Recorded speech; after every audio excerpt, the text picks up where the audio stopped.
Hello everyone, আপনারা সবাই কেমন আছেন? আশা করছি আপনারা সবাই ভালো আছেন। আমিও ভালো আছি। আমার নতুন একটা রান্নার ব্লগে সবাইকে জানাই স্বাগত।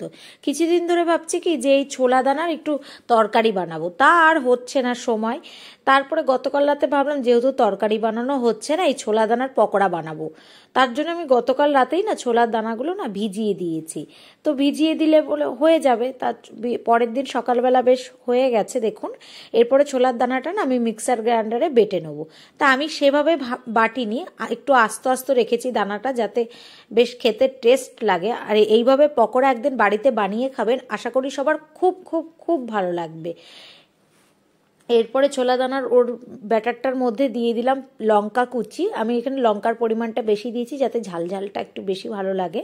তার মধ্যে দিয়ে দিলাম পেঁয়াজ কুচি, তারপরে দিয়ে দেবো ওই একটু চালের গুঁড়ো, তারপরে দিয়ে দেবো লবণ, তারপরে দিয়ে দেবো হাফ চামচ ওই পোস্ত,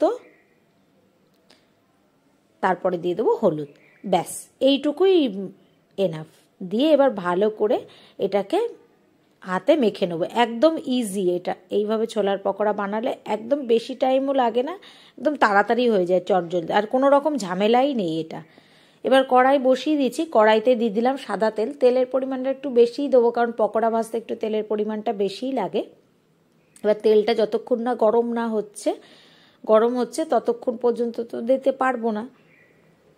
আর ততক্ষণে আপনারা বলে ফেলুন যে আমার ভিডিওটা কারা কোথা থেকে দেখছে, তাহলে কিন্তু থ্যাংক ইউ জানাতে ভালো লাগে, আর আমার পেজটা ফলো করে দেবেন।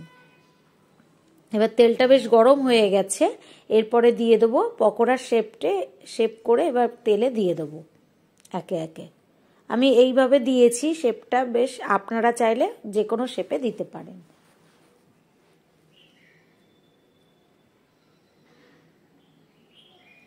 পকোড়াটা এইভাবে ভেজে নেব।